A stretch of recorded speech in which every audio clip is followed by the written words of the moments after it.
Hi, today I bring you a video about a day in the life of a MedSurg nurse. A MedSurg nurse is a nurse who works on the medical surgical unit. Unfortunately, I'm not doing this in the hospital. I'm just going to try as much as possible to make it more relevant.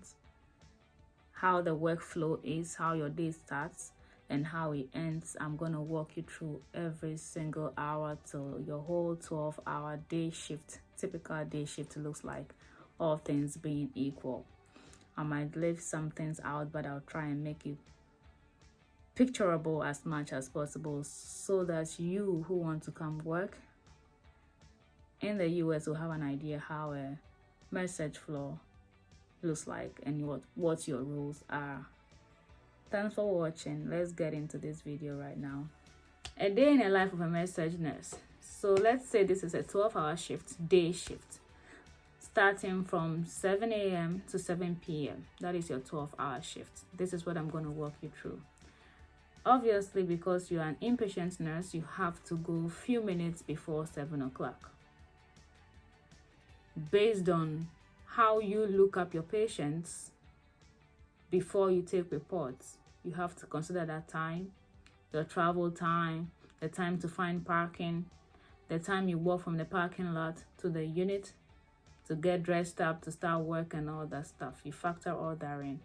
So I try to go 20 minutes before. So by 20 minutes, by 6:40, I'm sitting by a computer, logging in to look at my patient assignments before I start my day.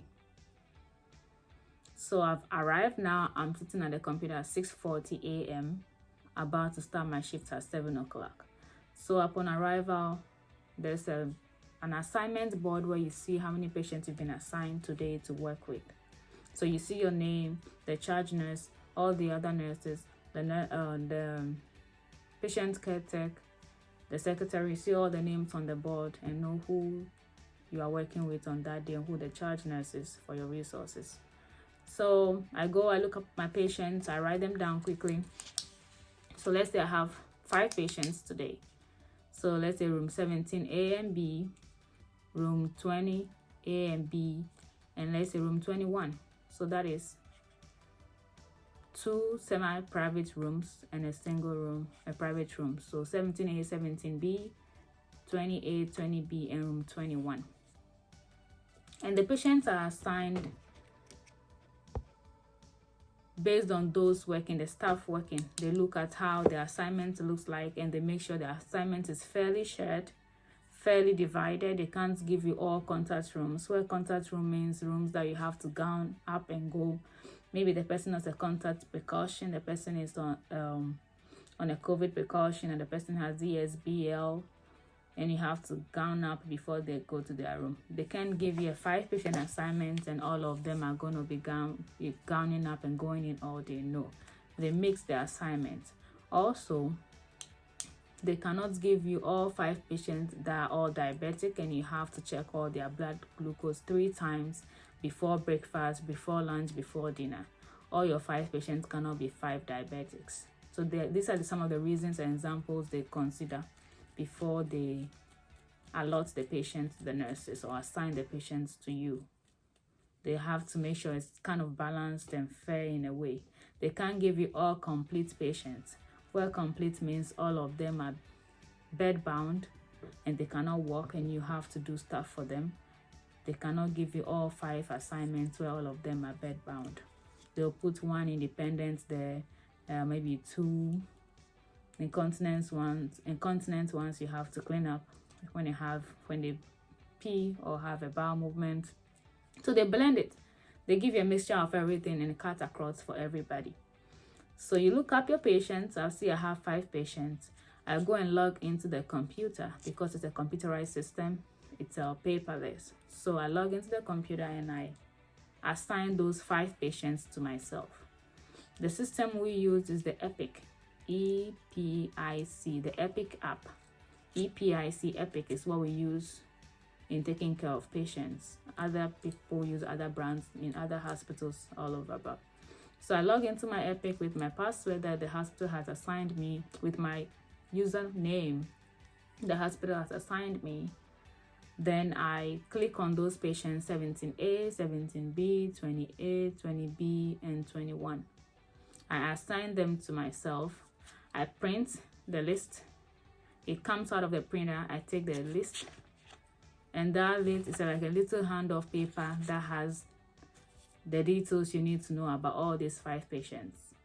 So I take those papers from the printer, I staple them together, then I come now and sit down and click on the first patient, 17A.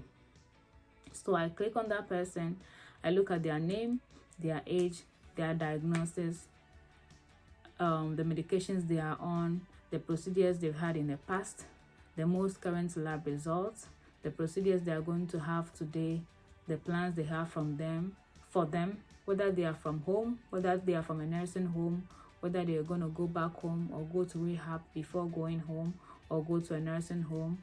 You need to know who the providers are and read all the notes that are relevant.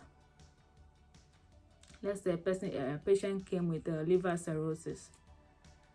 They had a paracentesis. The abdomen was tapped and fluid was taken out.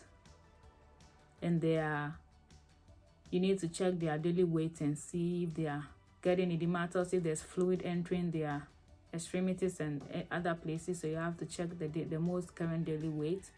Some of them are on diuretics, what they call water pill. You need to see the dose they are on. So there are certain things you look out for based on the person's diagnosis. Then you know how to approach the care and the plan you have for them that day. If it's a diabetic, you want to see if they are on insulin, if they are on metformin, how their current blood glucose has been trending, and what medications they are on, and their type of diet, obviously, low carbs and all.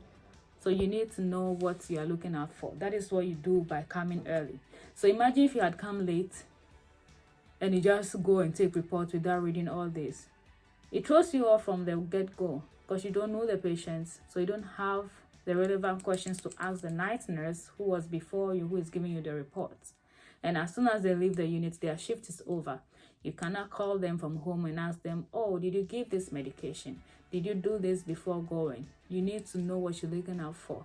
If you're looking in their notes and there's a medication that was not given, that is the time you ask the night nurse why this medication was not given. Then she'll tell you, this is the reason why it was not given, or I gave, or this. Yes. So these are the reasons why you come early, a little bit early before your time, before 7 o'clock, to write down all that you need. Also, when you log into the computer, it tells you the nurse that those patients were assigned to. Your 5 patients might not necessarily be coming from the nurse that one nurse might not have all the 5 patients. It might be 3 different persons who have your assignment, so you know who to approach. So I just write their names by the patient. Let's say 17A, the nurse that had the person was Nurse Cecilia, and 17B was Nurse Agnes. They try as much as possible to give 2 rooms, like 2 patients in the same room, 17A, bed A and bed B, to the same nurse. But sometimes it might not be the same nurse that has those rooms. So you have to look at the person who has those patients, so that when you're ready to take reports, you know who you are approaching for report. They will also come find you, but if you want to make your work easier, then you know that this 20A, you go to Nurse Kathleen and she will give you the report and all that. So you look at every patient and read about them and read all the notes that the doctors put in, the nephrologists put in, because they're on dialysis. Some have their dialysis Monday, Wednesday, Saturday. So if it's a Wednesday and they're going for dialysis, there are some medications you cannot give them, and there are some medications they must take.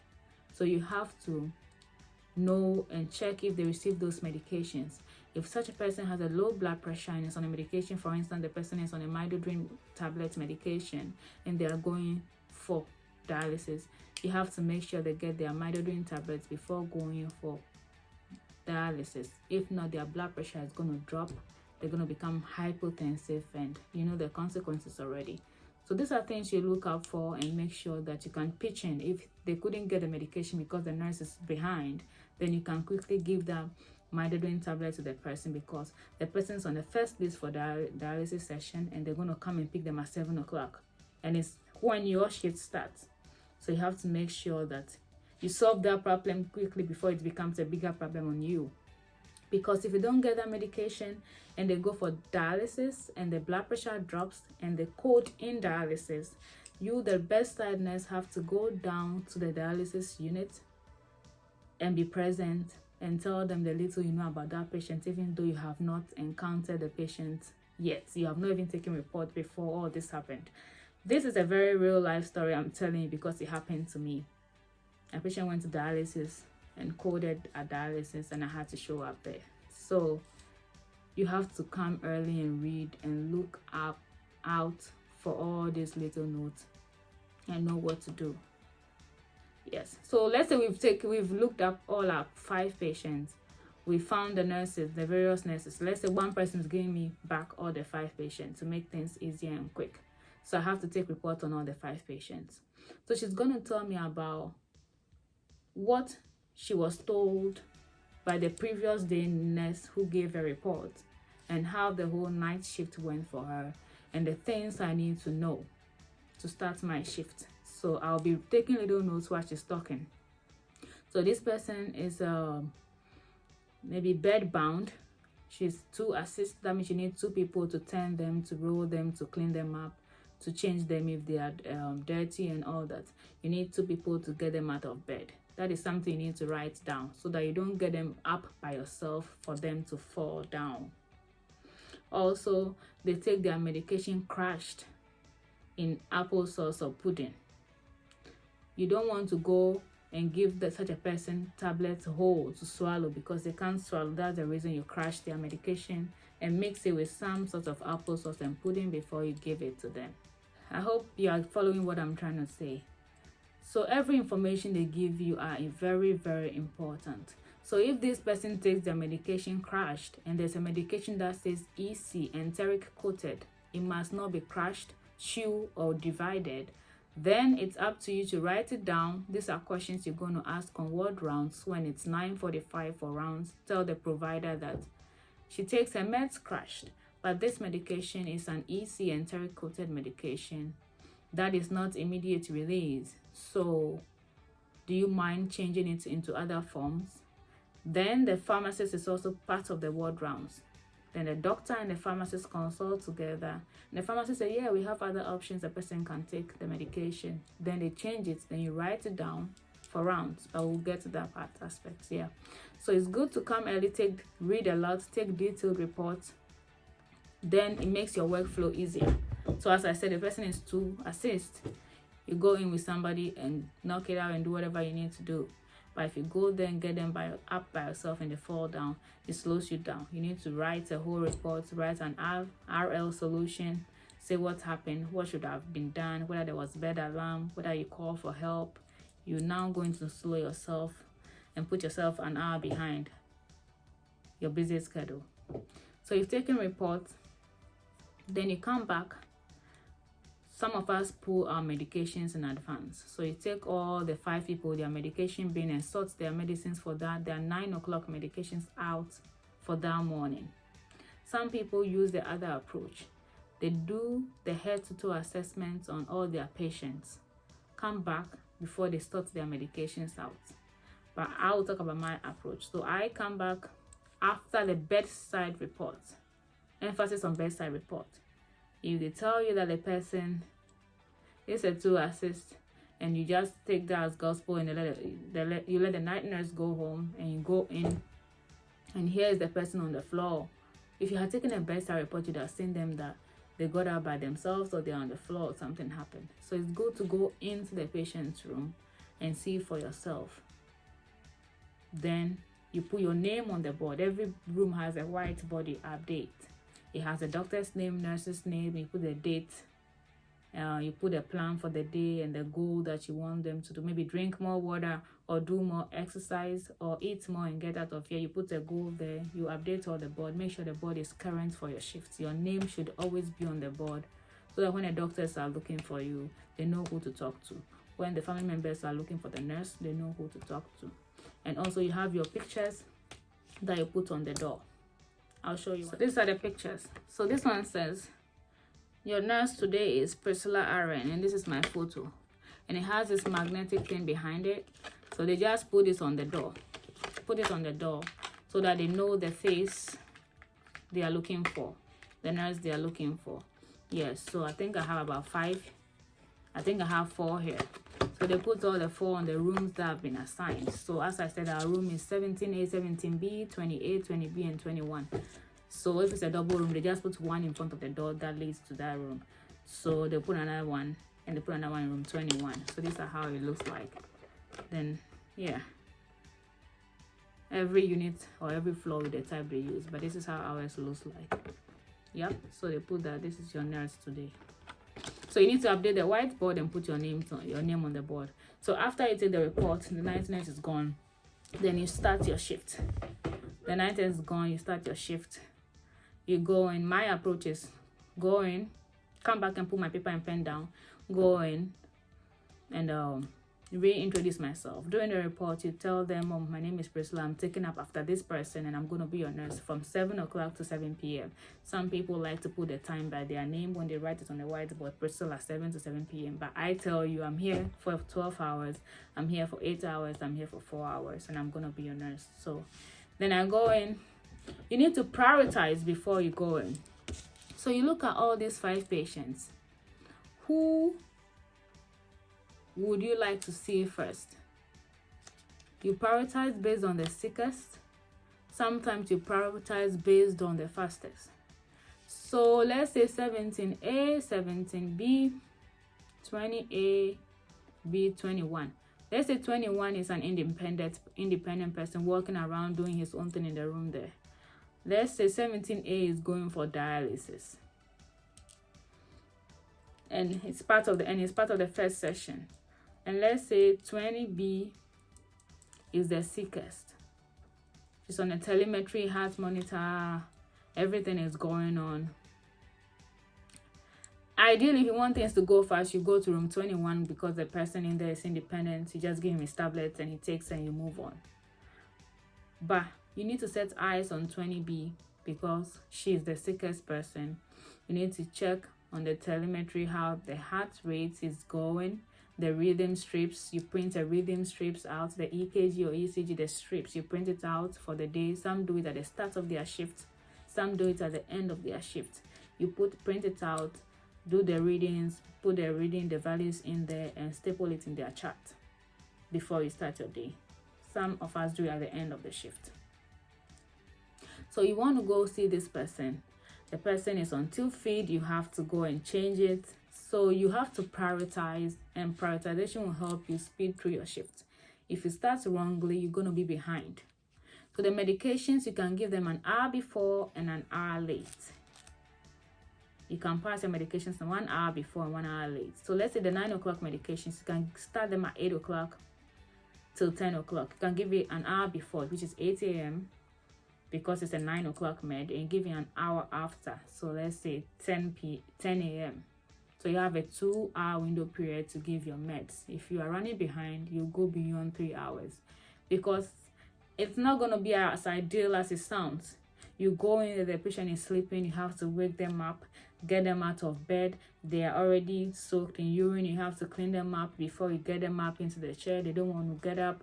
They are not ready to take their medications. They say they only take it after they've eaten breakfast, and you all don't have that time. So a whole lot is going on at the same time. But you manage to do your head-to-toe assessment. You use your stethoscope, you listen to their chest. Obviously, you're listening to the lung sounds at the back. You listen to the abdominal, all the 4 quadrants, listen to the abdominal sounds and take note of that. You check their pulses, both up and lower, and take a quick look at their skin. Make sure there are no swellings. Anything that you know is different, especially if you had that same person yesterday, you know how they looked before. Their feet was not swollen, now their feet is swollen. It's something you want to bring up to the provider, the doctor's attention on rounds and all that. So you do your assessment, clean them up, give them their medication. If this person is diabetic, that means you're going to check their blood glucose, but you have to wait for the breakfast tray to be on the unit before you check the blood sugar, so that you give them the insulin at the right time. If you check way before and the food is not here and you're giving them insulin, they are going to go hypoglycemic on you. Sometimes the tray is in front of them and they are not even willing to eat. So you have to time your blood glucose check and your insulin administration time when you are very sure they are eating or will eat. This is something you have at the back of your mind. Remember, there are 10,000 things at your mind at that same time, and your mind is racing and overworking. The same time, you have to see the next patient who is jumping out of bed. Your next patient in the other room is demented, is calling a name that doesn't exist, or is seeing his daughter and is talking to the daughter and banging doors and all that. You have to go and handle that situation as well. MedSurg doesn't have a rhythm. It can be very chaotic, it can be a little bit stable, then it picks up again. So you have to be ready for all that. So let's say we've seen all our 5 patients. To make things fast, we're giving them their medications. The 9 o'clock medication, we began at 8 o'clock. We did a head to toe assessment for all of them. We got them up, gave them their medications. So let's say everything went well. So we did that in 2 hours. We gave the medication 8 to 10 because we have 1 hour before, 1 hour after. We give the medication to all of them. Then you come back and try and steal some time to do documentation.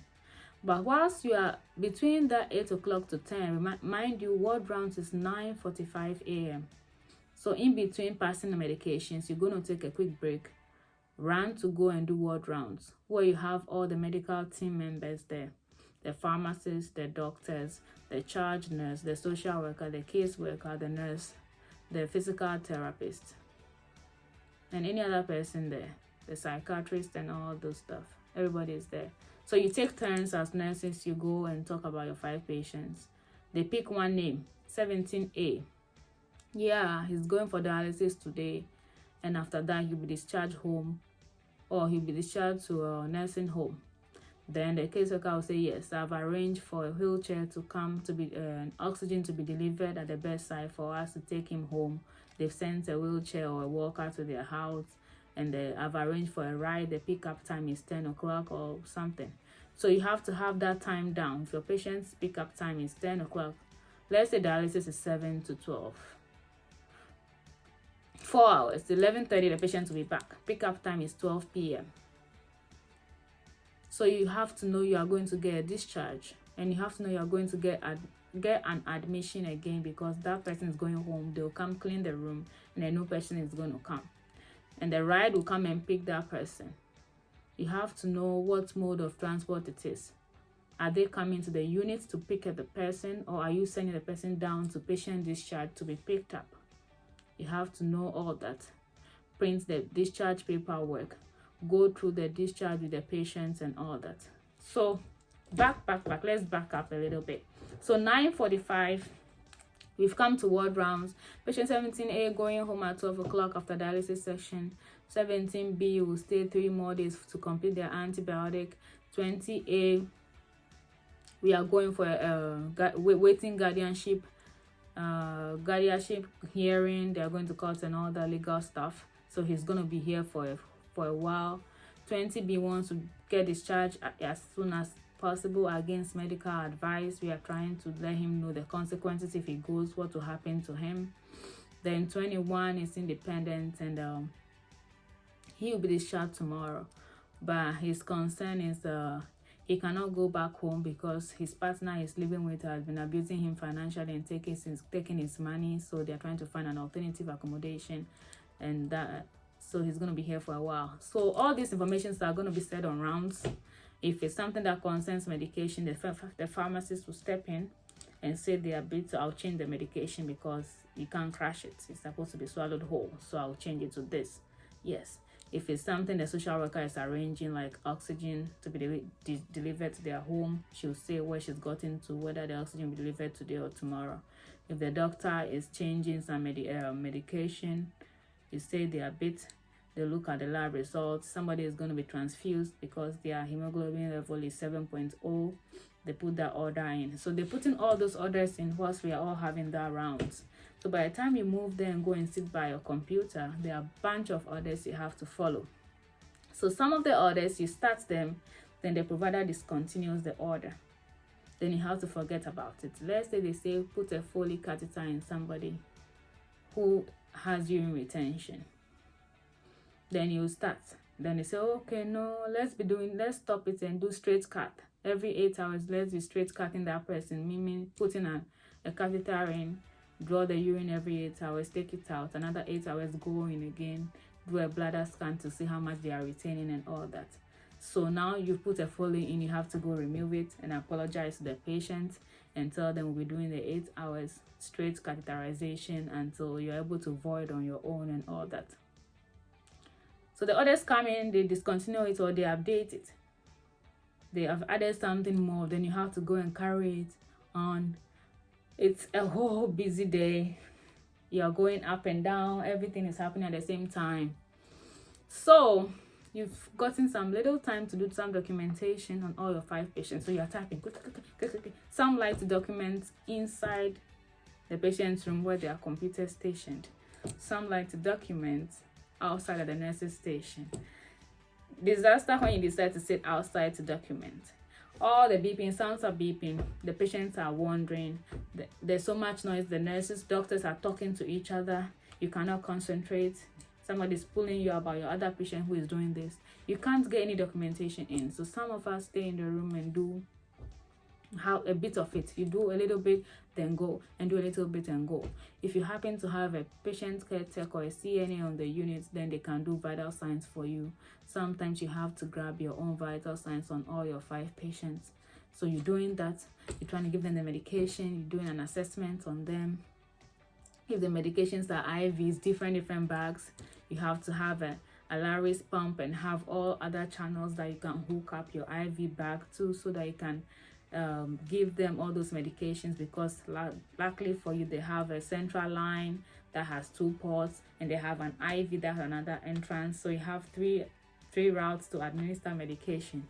If they have one IV, now you're going to be finding another vein to put another IV, so that you can get another channel and add to the Laris pump and you run that medication, because they are all antibiotics, they are all important, they are all timely bound.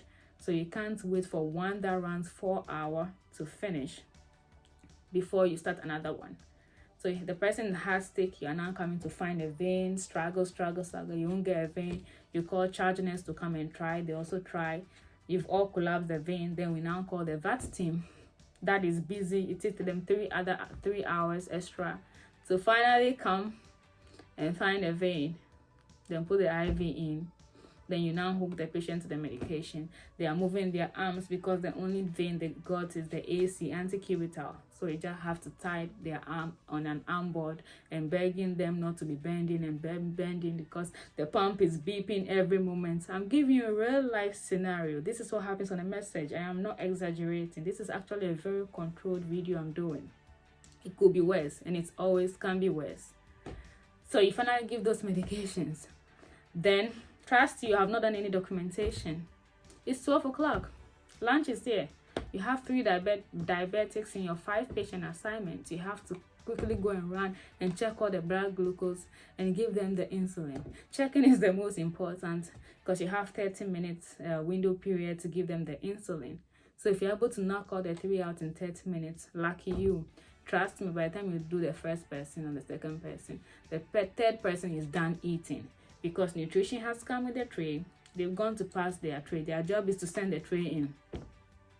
Some units they let them save the diabetic trays that say insulin. They write, because the tray comes with a menu, patient's name, patient's room, and they are diabetic and they take insulin. So they leave those trays. So as soon as I did the tray, and I know I have not checked anybody, I run to them and say, save this tray, 17B, 28, 21. Please put them outside here. I'll pass it myself. That is an extra job I've added onto my own headache, because I'm going to pass those trays myself.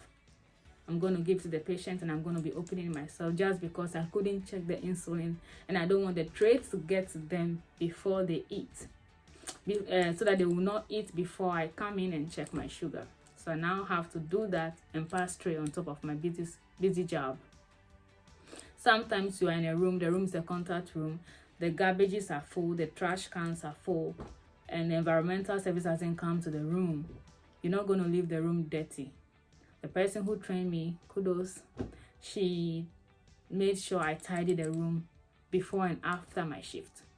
So now I have to empty all those trash cans outside, ask for a new trash bag and put them in the garbage cans before I leave the room. So you are gowned up, you're in the room now, emptying and doing environmental person's job because you want to keep your room tidy for easy workflow for the next person who is going to come and be walking in and out of the room at night. It's not fair on night duty to come in now and be cleaning the room. It's too late. You have a lot on your plate already. So I've checked all the 3 blood sugars. I've given them insulin and I've given them their trays. Mind you, some of them you have to feed them. They are total feed. You have to feed them with a spoon so they can eat. And they are slow, they are elderly, they don't have teeth, and they can't chew much, and they are taking all the time. And you have 12 o'clock medications to pass. So the 12 o'clock medications, you can pass them at 11 or at 1, because I said an hour before and an hour after. You have medications to pass. So you have to give medications to some patients. If you are lucky, some. If you are not, all the 5 people again will get 12 o'clock medication. And also it's time for another 12 o'clock vital signs if you don't have a tech for that day. So you're doing vital signs, you're giving medication, you are feeding somebody. So how much can you feed that person? You have to do a calorie count on the person and see how much the person has eaten today or not. And they could have eaten more, but you don't have the time to sit and feed them the whole tray. So you give them 1 mashed potato here, 1 bite of banana here, 1 ice cream here, and off you go. And you document that they did not eat it. They could have eaten more, but you don't have the time and the patience to feed them. You know what I mean? So that is a MedSurg for you. Mind you yourself, you did not get time to go take a bathroom break. You did not get time to go eat yet. If you are breastfeeding, you did not get time to go and take a lactation break yet. Then you're holding your urine. You're getting a UTI and bladder infection because you are just on the go. So finally, you've passed the meds. Then you run and go and take your lunch. So you are lucky you got to take your lunch, let's say 2 o'clock. And on lunch, something might come up. As I said, our patient who went for dialysis at 12 o'clock, at 7 o'clock is going to be discharged at 12 o'clock. So you have to get a discharge paperwork ready. Make sure you get all their medication delivered at the bedside. If they pick up their medications in the hospital, you have to make sure the medications come. If there's a co-pay for the medication, you have to call the pharmacy and check if they have to pay something and find a way to get the money or the credit card to pharmacy. They never have the exact amount. Let's say the medication is $11.80. Who has 80 cents walking around, you know? So you have to send the money to the pharmacy, get change, come back, give the money to the patient and give them their medications. And if you have to do some patient teaching, let's say they are going home on insulin, they deliver the insulin on ice. You need to tell them what to do when they open it. You have to label it, put the date on it, and leave it in the outside. As soon as it's open, leave it outside, not in the fridge. Show them all sorts of things. Then go through the paperwork for them. Tell them you were admitted on this day because your potassium and electrolytes were all high and imbalanced. You had to do 3 sessions of dialysis. You did them Monday, Wednesday, Saturday, and you have to go to your next dialysis appointment. That is next Monday, outpatient. Make sure you go. There's a ride that has been set up for you. The ride will pick you up at this time in your house, so make sure you are there and go for the dialysis.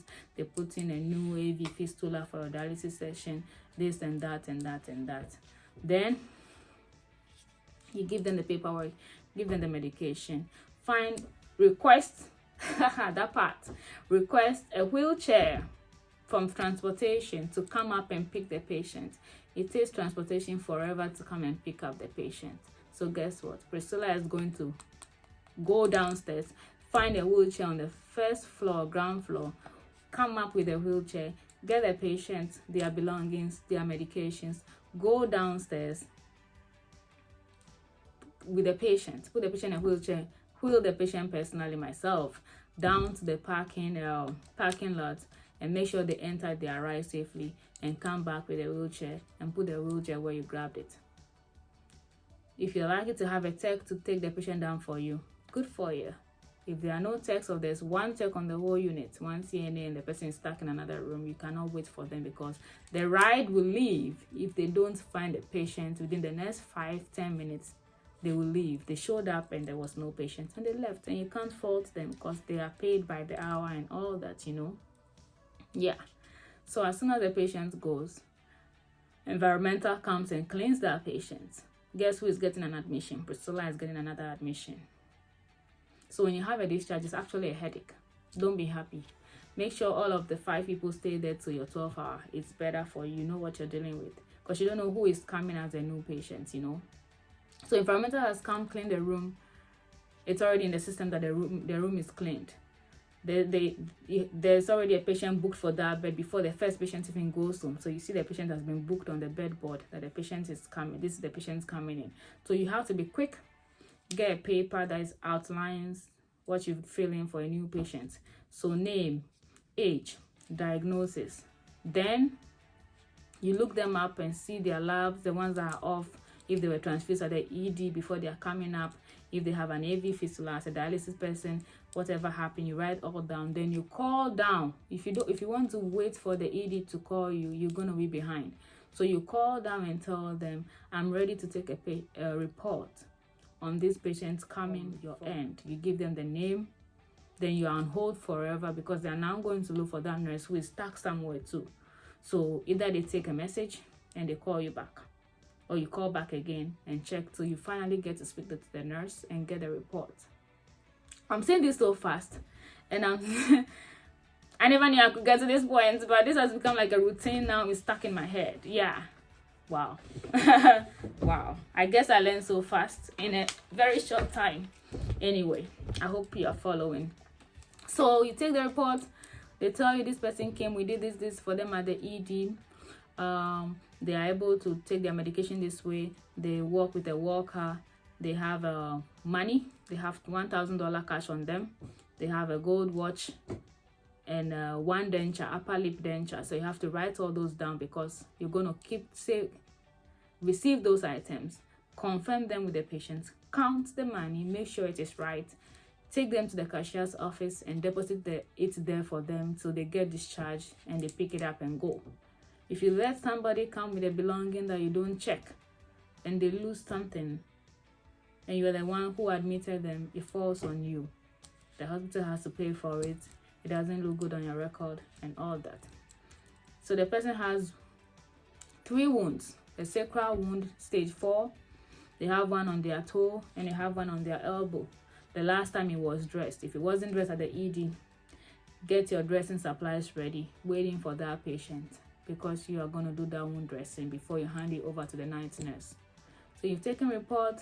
You said the room is ready. You ask, are they coming on a bed or are they coming on a stretcher? If they are coming on a bed and there's a bed already in your room, you have to take that bed out, push it out, and receive the new bed coming. If they are coming on a stretcher, that means they should be able to walk from the door on the stretcher, off the stretcher, from the door to their room. So you ask those questions. If they are on telemetry, you have to get your tele stickers, tele box and battery, and the cord ready, set to put the heart monitor on them and hook them up to the main monitor outside. If they use a urinal at the bedside, you have to get a clean urinal. If they use a bedpan, you have to get the supplies that they would need. If they are incontinent, you have to get the bed wipes and soap and water and napkins and whatever ready, because you will need those things. If not, if they show up, you are now going to run and be grabbing one thing they want to pee. You're now going to get a urinal. So you have to get your supplies based on the details you took in the report that was given to you. So the patient comes in, then you grab a colleague nurse. It could be an RN, charge nurse, or LP, and you do a 4-eye skin assessment. You have 2 eyes. The patient, the other colleague of yours has 2 eyes. So 4-eye patient assessment is a head-to-toe assessment where you are looking out to see if there are any things on the person's body you need to note down. In report, she said the patient had 3 wounds. Here I am, and I found a very reddish rash at their groin. I need to take notes and put it on my admission note that when I received the patient on this day at this time, this is what I saw. They had an open heart surgery, and there's an old surgical scar. I have to write it down. They had a laparotomy, the scar is there. I have to write it down, so that the patient cannot say, I came in here with no wound and I left with 5 wounds, so I'm suing you and the hospital and all that. You are covered with that note. I came here with $2,000. Meanwhile, in report, they said $1,000. I counted it was $1,000. I sent it to cashier's office. I did not take your money. I am safe. You are safe. Everybody is happy. You know, So documentation is very, very important. So you get that person, do the 4-eye assessment, you get their vitals, you get their vital signs first, do the 4-eye assessment, listen to their lungs, abdominal sounds, their pulse, everything, turn them around, look at their heels, look at their nails, look everywhere, and settle them in, write your quick notes, admission notes. Then you start from square one, start ordering their medications and make sure their medications are all available. Give their medications to them. So you got to go on lunch at 2 o'clock, and this person came at 3 o'clock. By the time you are done with that, it's 4. You need to start getting ready to pass your evening medications. So you are sorting out the evening medications. Mind you have not done a detailed documentation on any of them. You did some are still hanging. You need to update it. If somebody is in neuro Q4 check or vital signs Q4, you have documentations 4 hours in the past that you have not done. You have to update the list. They've gone to the bathroom 3 times. You have to document it. They urinated this amount. It has to correspond with their intake. So you have to be updating all those documentations, and you have to update the charge nurse, because after rounds a whole decision has been taken and no plan for the day has been taken. So the charge nurse has to know what is going on. So they come around and ask you anything new I should know about your patient, and they go to the next nurse, anything new. So you have to tell, oh, I discharged 17B and I got this person back in the 17B bed. She is not independent, she cannot do this and this and this, she's on a heart monitor. There they can track how many people are on telemetry, how many teleboxes we have, so that if a new person is coming that needs that telemetry, the person cannot come to our floor, because we've used all the 8 teleboxes we have on our 8 patients. So then they tell the bed board coordinator person, the person who assigns people to all the units, that we don't have an extra heart monitor, so let the person go to a different floor. So there's a reason behind every single thing that happens. Yes, and the child nurse has to coordinate that for the day. The child nurse goes to bed board meetings and updates them. We have 1 empty room. You are reserving it for eating disorder patients. If you have an eating disorder patient in your assignment, you have to have like 4 patients, but sometimes you have 5, because that person eats under supervision. You have to supervise them. Their bathroom is locked because they eat and binge or throw up, so that they don't retain the food and the calories. They don't want to gain weight. So if you have that patient, you have to sit with them and they have a time, 30 minutes of full meal. Sit with them till they are done with their meal. They eat whatever they can eat. You can't force them if they don't want to eat it all. So imagine 30 minutes of breakfast, lunch and dinner, and in between lunch and dinner there's snack time. So I think that's 15 minutes. So imagine giving them 30, 30, 30, 15, 15. 30, 30, 30, that is already 90, plus another 30. You give them 1.5 hours of your time in your 12-hour shift. You cannot. So then you need to know how to delegate. Assign somebody else to them to sit and supervise their meal for you, and at the end tell them to bring the tray to you, so that you know how much they ate and how much they did not eat. Then you can document the exact thing they drank. They drank 1 can of milk, ate 1 apple and half slice of bread, and this is what was left. With those notes that you've put down, the intake and output, then the nutrition people and the whole team will adjust their meals and their calorie to balance. So the note is very important. So when they give you that person, they have to give you 3 other people that are not too time consuming, because you need to give the supervision, the eating disorder patient also attention. And you need to do their ward rounds with the eating disorder team and a whole lot. So MedSurg is fun. If you like adrenaline, if you like being on your floor and being on your toes, running up and down and all that crazy, MedSurg will be good for you. If you're thinking about what unit should I work, MedSurg is a good unit for you to work. You learn a lot. If there's a code, rapid response, you get to watch all those ones.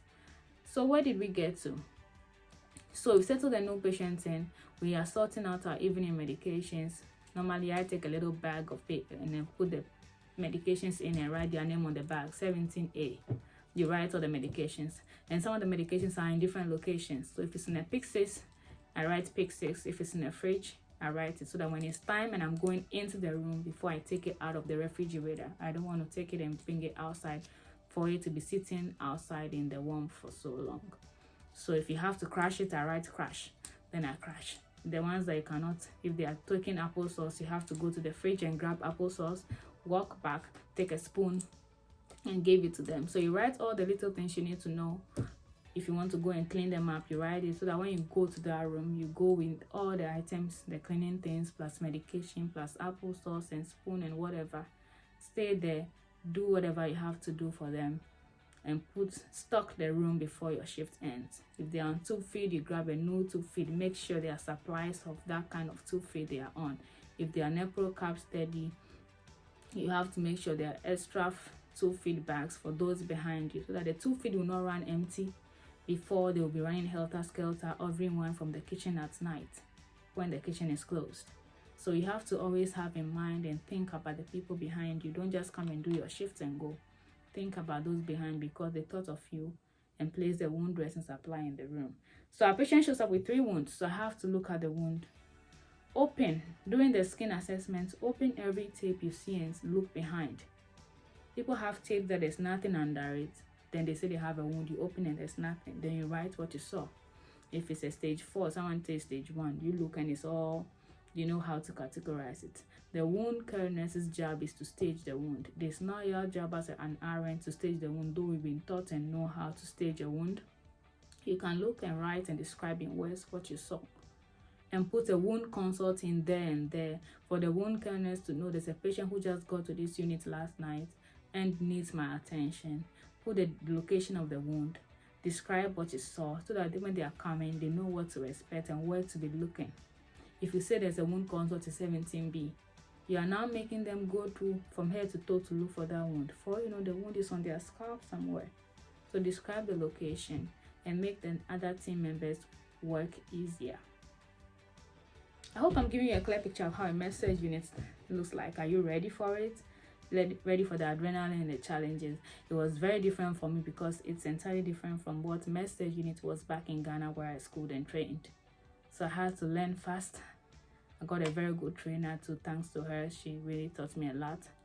And doing the pre-nursing job I did in the hospital as a tech, PCT, and a CNA gave me a good exposure to the environment. So I had an idea what nursing was going to look like when I finally get my license, and this is what it has been for me so far. So you need good shoes to support your spine and your feet, because you're going to be bouncing up and down on your feet for 12-13 hours. You don't close exactly at 7. When you finish and give reports and carry your pets is when you're off the clock. And it's somebody's getting slammed and they're slowing down or stuck and busy, you want to give a helping hand, because the next day is going to be you. So you can't just pick a person and go home, I'm done at 7 o'clock. You need to help your friend and make sure everybody's okay before you go. So we've passed our 4, 5, 6 p.m. medication. You pass them at 5. If it's 5, some of the pixies will not let you pick them out of the machine before it's due time. So it's 5 o'clock medication. We start at 4. We give it at 5. If it's 6, by 5 before you can give it. So you look at the timing and see what time you can give, so that you don't go give the person one tablet at 4 o'clock, come again and give them one at 5 or 6. So the person has a 4 o'clock medication and 6 o'clock medication. You want to give it at 5 p.m. in the middle, so that you can give the 4 and the 5 an hour late and an hour earlier. I hope I'm giving you a clear picture of what is happening. Yeah. So when they take that medication, they eat their dinner. Make sure the trays are off. Your room is clean. Come and round up on your documentation, because by now, trust me, you have a lot of documentation you have not done. All the meals they ate, breakfast, lunch, dinner, you have to put in the percentage they ate and whatever it is they, and all that. The number of times they've used the bathroom, you have to update that. All the vital signs, you have to write a note on somebody who is going to a nursing home, so that they have an idea how the person is performing. Or the person had a pleasant day. She was able to bathe herself and put her own pants on. She took all her meals. She knows how to use the call light to call when she needs attention. You have to write a note, so that the case worker and the social worker will look at that note and know which nursing home is suitable for that person, whether assisted living, independent living, or a locked or memory center or something. Because we spend most times with the patient, we know best how to describe them. The social worker doesn't have a one-to-one with the patient, so you all know to guide them. So it's very important to document and write notes on all these patients. So it's 7 o'clock, the night nurses are here. You carry your paper, that paper that you had in the morning when you printed it out, you've updated. Oh, we took the folio out on this person. You cancel it because it was done. All the tasks that you wrote you were going to do, you've done them and crossed them out. So when you go and give report, if it's better and easier and nicer if you give a report to the same person who gave you the patients in the morning, because they already know them. But remember, you got a new admission, so now you're going to tell them about this new patient that has come, everything about them and all they need to know, the wounds. I have the supply in the room, so when you go and everything will be there. You give all your reports, you check on your other colleagues, make sure everybody is okay. You go back to the computer and write the report. There's a section called handoff. Then you pick every patient. 17A had 2 bowel movements that were semi-solid, went to dialysis today. They drained 1 liter fluid was taken out. They will go home on Wednesday, likely, everything being equal. Then you go to second patient, no admission, 3 wounds, wound consult was placed in. The patient is able to roll with 2 people, so 2 assists. You go to 20A. 20A did this and that and that. Make sure you do this for them. You do all the handoff and put the nurse's name, the person you give report to. You put their name in the little box. Reports given to nurse person, nurse Cynthia or something, registered nurse. Then you call it a day. There are certain things you might have omitted, but those ones come to you when you are going. You're in a car driving, like, OMG, I forgot to put this back. Oh, I forgot to do this for this patient. Those things happen to you a lot. You all can relate and understand when you're going home on a drive, or sometimes when you're on your bed before, remember, I forgot to tell this patient to do this. Oh, I forgot to document that they did this. You can never get it all, but try as much as possible to get as much as you can. So this, for the video you see here, just a typical evening on the night shift. It was quiet, patients were sleeping, and I was feeling so sleepy. The sleep comes in at 2 a.m., between 2 a.m. to 3 a.m. when you are waiting to start doing your blood draws at 4 a.m. So the sleep start hitting around that time. It was very cold that day, that night, and that is what you are looking at. Thank you very much for watching my video. Hope this was helpful. If you want to be a nurse, don't be discouraged. There's so many other nursing units or floors or outpatients and ambulatory and all that you can do. But the hospital is good. You need to have a feel of that. You need to experience that for a while. So come on in, come join us on the profession. If you've done yours, you've retired, thank you for the good job. If you're thinking of changing your unit, try MedSurg out. It's challenging. You learn a lot.